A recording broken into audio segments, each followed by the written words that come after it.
उत्तर प्रदेश के जिला हाथरस में एक कस्बा लगता है सिकंदराव। बात है 2021 की। एक महिला जो कि सिकंदराव कस्बे के टेम्पो स्टैंड पर खड़ी हुई थी और उसे इंतजार था कि कोई ऐसा टेम्पो जो कि हाथरस जाने वाला हो, उसमें बैठने के इंतजार में थी। इसी बीच में एक टेम्पो आता है। उस टेम्पो वाले ने पूछा कि क्या आपको हाथरस चलना है, तो वो महिला हाँ कर देती है। उस महिला की गोद में 1 साल की एक बच्ची भी होती है। आखिरकार वो महिला हाथरस पहुंच जाती है और जब हाथरस पहुंचती है तो उससे किराया मांगा जाता है। महिला ने किराया देने के लिए अब अपनी जेब से एक एक रुपए के कई सिक्के थे जो निकाल के उसने गिनती करके देना शुरू कर दिया, लेकिन गिनती करते करते 2 रुपए कम पड़ जाते हैं। जब 2 रुपए कम पड़ जाते हैं, लेकिन वो बार बार उन सिक्कों को गिन रही थी और गिनते गिनते जब वो परेशान हो जाती है, तब इसी बीच में वो इतना ज़्यादा दुखी थी कि टेम्पो वाले ने उसे देखते ही एकदम पहचान लिया। उसने कहा कि मुझे ऐसा लग रहा है शायद आपके पास पैसे नहीं हैं। अगर पैसे नहीं हैं तो कोई बात नहीं है, आप बिल्कुल भी परेशान मत होइए। वैसे भी कितने रुपए कम पड़ रहे हैं? वो कहती है कि सिर्फ 2 रुपए कम पड़ रहे हैं। जब 2 रुपए कम पड़ने वाली बात आती है, उसने कहा कि कोई दिक्कत नहीं, कोई परेशानी नहीं है, आप छोड़ दीजिए। जैसे वो पैसे दिए जाते हैं, पैसे जब दे रही थी, इसी बीच में उसकी आंखों में आंसू गिरने लगते हैं। वो कुछ कहने की स्थिति में नहीं थी, लेकिन बिल्कुल शांत हो जाती है। और उससे जब आंखों से आंसू गिर रहे थे तो उस ड्राइवर ने, उस टेम्पो वाले ने ये पूछ लिया कि आखिरकार इतनी दिक्कत, इतनी परेशानी क्या है। जब उसने बार बार रिक्वेस्ट की, पूछा, तब उसने कहा कि मेरा पति जेल में है और कई बार तो ऐसा हो जाता है कि खाने के लिए एक रोटी भी मैसर नहीं होती है। ये बात सुनने के बाद उस ड्राइवर को दया आ जाती है और उस ड्राइवर ने वो किराए के पैसे भी वापस कर दिए, साथ ही अपने जेब में रखे हुए कुछ पैसे भी उस महिला को दे देता है। वो महिला हालांकि पैसे नहीं लेना चाह रही थी, लेकिन जब बार बार वो ड्राइवर रिक्वेस्ट कर रहा था तो आखिरकार वो पैसे रख लेती है और चले जाती है। लेकिन कुछ दिन बीत जाने के बाद एक बार फिर से उस महिला से उस ड्राइवर का आमना सामना हो जाता है और जब वो ड्राइवर उससे पूछता है कि कोई दिक्कत, कोई परेशानी हो तो आप मुझसे बता सकती हो। बस उसकी दूसरी बार इस तरह से खैरियत जानना, इस तरह से हाल जानना उस महिला को इतना अच्छा लगता है, बहुत ज़्यादा। तभी वो उसका नंबर ले लेती है और नंबर का आदान प्रदान करना ही इन दोनों की दोस्ती की शुरुआत हो जाती है। दोस्ती कब प्यार में बदल जाती है पता ही नहीं चलता और धीरे धीरे करके जब वक्त आगे गुजर जाता है, साल 2026 जब आता है, तो साल 2026 की वो पहली तारीख थी कि एक कत्ल होता है। और वो जब कत्ल होता है, उसका घटना का खुलासा भी होता है, तो लोगों को यकीन नहीं हो रहा था कि टेम्पो में वो मुलाकात अगर नहीं होती तो शायद कभी कत्ल नहीं होता। आदाब, नमस्कार, सत श्री अकाल। मैं उस्मान सैफी। आज की जो सच्ची घटना मैं आपको सुनाने जा रहा हूं, ये सच्ची घटना है उत्तर प्रदेश के जिला संभल की। जिला संभल का एक थाना लगता है जूनाबाई और ये तारीख थी 2 जनवरी 2026 की सुबह की बात है। राहगीर जब कुछ यहाँ से गुजर रहे हैं तो सड़क के किनारे उनको एक लाश दिखाई देती है। तभी एक कोई व्यक्ति कंट्रोल नंबर 112 नंबर, यानी कि कंट्रोल रूम 112 नंबर पर फ़ोन करता है। फ़ोन करने के बाद कहता है कि साहब, उत्तर प्रदेश का ज़िला संभल है, संभल का ज़िला थाना जूनाबाई है। जूनाबाई थाना क्षेत्र में एक जगह है द्वारी खुर्द पूरनपुर पट्टी, ये मार्ग है, यहाँ सड़क के किनारे एक लाश पड़ी हुई है, आप आ जाइए। जैसे पुलिस को सूचना दी जाती है, पुलिस मौके पर पहुंच जाती है और मौके पर आने के बाद जब देखा जाता है तो एक व्यक्ति है जिसकी उम्र लगभग रही होगी 25 साल के आसपास। उसकी तलाशी ली जाती है तो उसकी जेब में कुछ नशीला पदार्थ था और साथ ही उसके पास में एक कपड़ों का बैग रखा हुआ था। बैग में कपड़े रखे थे, उसको देखा जाता है लेकिन उसकी कोई शिनाख्त नहीं हो पाती। आखिरकार जब पोस्टमार्टम के लिए उसकी लाश को भेजा जाता है तो प्रथम दृष्टया ऐसा लग रहा था जैसे क्या कोई एक्सीडेंट हुआ है और एक्सीडेंट होने की वजह से उसको चोट लगी है और वो यहाँ पर पड़ा हुआ था। आखिरकार उसकी लाश को भेजा जाता है। साथ ही जब वहाँ पोस्टमार्टम हाउस में ये बॉडी पहुँचती है तो पता चलता है कि उसके एक हाथ पर लिखा हुआ था नेहा और सनी, और साथ ही उसके सीने पे भी ऐसे ही टैटू बना हुआ था नेहा और सनी के नाम से। तभी पुलिस ने उस फोटो को क्लिक किया और क्लिक करने के बाद सोशल मीडिया पर अपलोड कर दिया और ये जगह बताई कि इस जगह पर एक लाश मिली है जिसके सीने पर, जिसके हाथ पर सनी और नेहा लिखा हुआ है। जिस किसी को भी इसके बारे में कोई जानकारी हो तो वो हमसे संपर्क कर सकता है। आखिरकार 150 किलोमीटर दूर से एक फ़ोन आता है और वो फ़ोन था महादेव का। महादेव ने पुलिस को फ़ोन किया। उसने कहा कि सर, मैं आपसे मिलना चाहता हूँ, आपसे बातचीत करना चाहता हूँ। मैंने एक यहाँ पर सोशल मीडिया पर एक पोस्ट देखी, पोस्ट में ये नंबर देखा और नंबर से ही मुझे जानकारी जुटानी है कि आखिरकार ये लाश किसकी है। तो तभी वो पुलिस वाले कहते हैं कि अगर ऐसा कोई बात है तो आपको हमारे यहाँ आना चाहिए, आके देखना चाहिए। आखिरकार महादेव एक महिला को लेकर, जिसका नाम नेहा होता है, उसको वहाँ पहुँच जाता है और पहुँचने के बाद वो दिखाते हैं, शिनाख्त कराते हैं। वो पहचान जाते हैं कि साहब ये लाश किसी और की नहीं है बल्कि मेरे ही छोटे भाई की है, जिसका नाम सनी है और जिसके पिता का नाम हीरालाल है, जो कि उत्तर प्रदेश के ज़िला हाथरस का थाना हाथरस थाना गेट का रहने वाला है और गांव लगता है इसका ओड़पुर, वहाँ का रहने वाला है। पुलिस वालों ने कहा कि हमने उसकी लाश को भी फिलहाल पोस्टमार्टम के लिए भेजा हुआ है, पोस्टमार्टम हो जाएगा तो उसके बाद आप उसको ले जाना। पोस्टमार्टम हो चुका था, परिवार वाले आते हैं, उस लाश को लेके चले जाते हैं।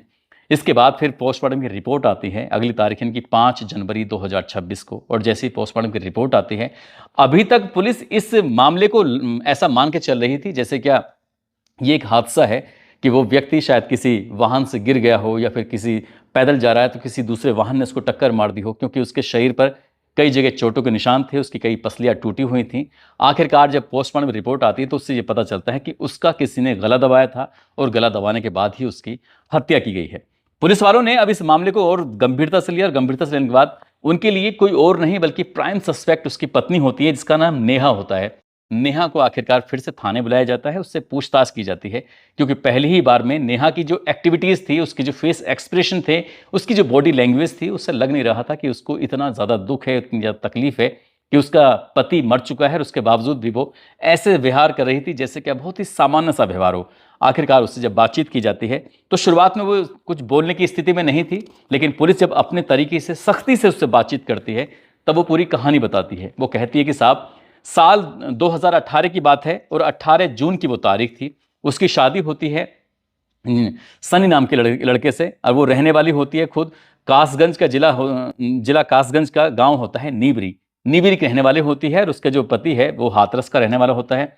शादी हो जाती है, जिंदगी में सब कुछ ठीक ठाक चल रहा था, और साल 2020 में उसको एक बेटी भी पैदा हो जाती है। ना जाने क्यों कैसे उसके पति को कुछ नशा करने की आदत लग जाती है। कभी वो सूखा नशा करता है तो कभी वो शराब पीता है, और आए दिन इस तरह से वो ज़्यादा ही नशे में रहने लगता है।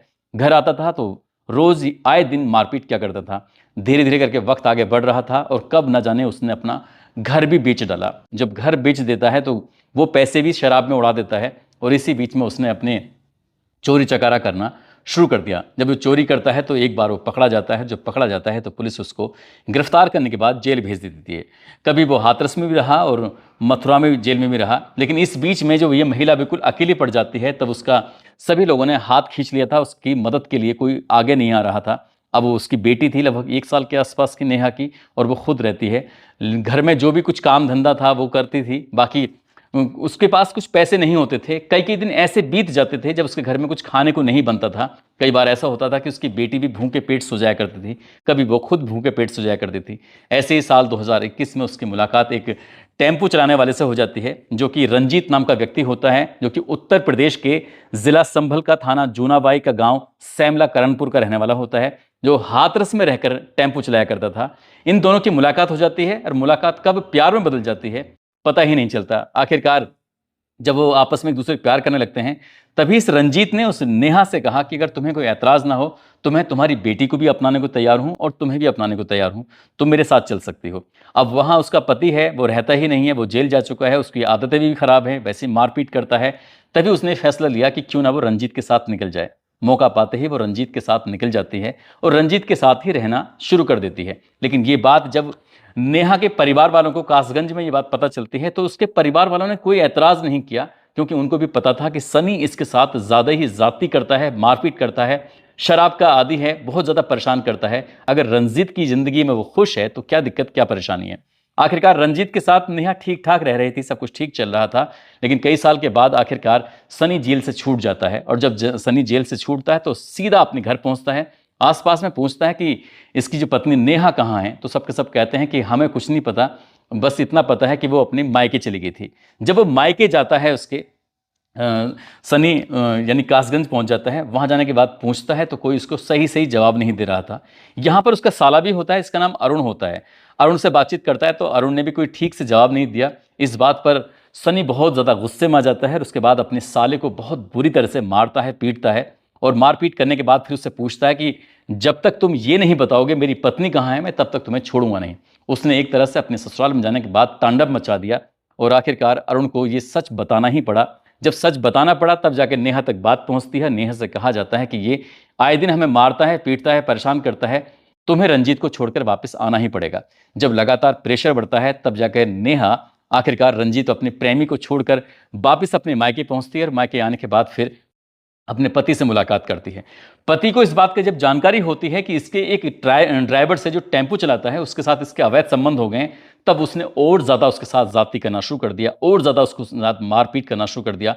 लेकिन उसने कुछ वक्त गुजारने की उसके साथ कोशिश की। जब बात हद से ज़्यादा बढ़ जाती है, आखिरकार वो छोड़ छाड़ के अपने मायके आ जाती है। लेकिन फिर से उसका वही था कि ससुराल जाना, और ससुराल जाने के बाद कभी साले को पीट रहा है, तो कभी अपनी पत्नी को पीट रहा है, तो कभी ससुराल में जाने के बाद तांडव मचा रहा है। इसलिए उसने एक प्लान बनाया, और प्लान बनाया उसने अपने जो प्रेमी होता है रंजीत से, कहती है कि रंजीत तुम्हें आना पड़ेगा, तुमसे मुझे कुछ बात करनी है। 30 दिसंबर 2025 को अपने प्रेमी को अपने घर बुलाती है, और साथ ही वो उस रात उसके साथ होती है, उससे कमिटमेंट लेती है। हालांकि दोनों, बताया जाता है, अखबार में ही प्रकाशित भी होता है कि दोनों एक दूसरे के साथ शारीरिक संबंध भी बनाते हैं, और इसी बीच में वो उससे एक वादा लेती है, कमिटमेंट लेती है कि मैं तुमसे एक कुछ मांगना चाहती हूँ। वो पूछता है क्या, कि उसने कहा कि मैं चाहती हूँ कि तुम मेरे पति की हत्या कर दो।